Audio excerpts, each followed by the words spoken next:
I believe storytelling is an important part of identifying children and youth experiencing homelessness. When we allow the time and space for someone to share their story, and we listen with compassion and empathy, we build the trust that will ultimately lead to providing the services and supports that our students need to be successful. Hi, I'm Karen, Senior Program Manager of Education Initiatives at Schoolhouse Connection. In some cultures, storytelling isn't linear. It may take a while to get to the place where you understand what happened in the situation. When I first became a liaison in a district, I remember talking to a family who was bouncing around in their story about their living situation. Instead of listening, I tried to figure out at what point they'd actually lost housing so I could get to work identifying and supporting their family. Sometimes the best way to know and understand someone's story is to slow down and let them tell it. Second, doing an extensive intake is important. It's okay to ask families and youth questions when we're trying to understand their living situation. Of course, we can't investigate what a family or youth is sharing, but we can help guide them with our questions to know what the situation is. We have to build trust and rapport before families and youth will trust us with the hard information. We may need to find a colleague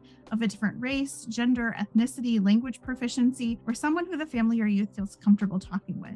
It reminds me of a situation I encountered as a state coordinator with a single mom from another country. The woman had been through extensive trauma and domestic violence and felt very uncomfortable sharing that they were homeless with a male liaison. Once a female social worker was introduced, the mom felt much more comfortable in sharing her story, and they were able to identify the children and begin serving them. Sometimes families or youth may not have all the details in the exact right order every time. It doesn't mean their stories are changing. It means they may have experienced trauma or have been in survival mode for a long time, and the details have seemed unimportant. The overall and major points of the story are likely unchanging, so we want to ensure that we don't get hung up on the details. The families and youth we work with might share something like, "But we have a roof over our heads now," or "We're not struggling as much as someone who's living unsheltered." As liaisons, we don't want to look for the negative, but it might be in that negative that we figure out what a family's living situation actually might be. Thanks for what you do to identify and serve the children and youth in your schools.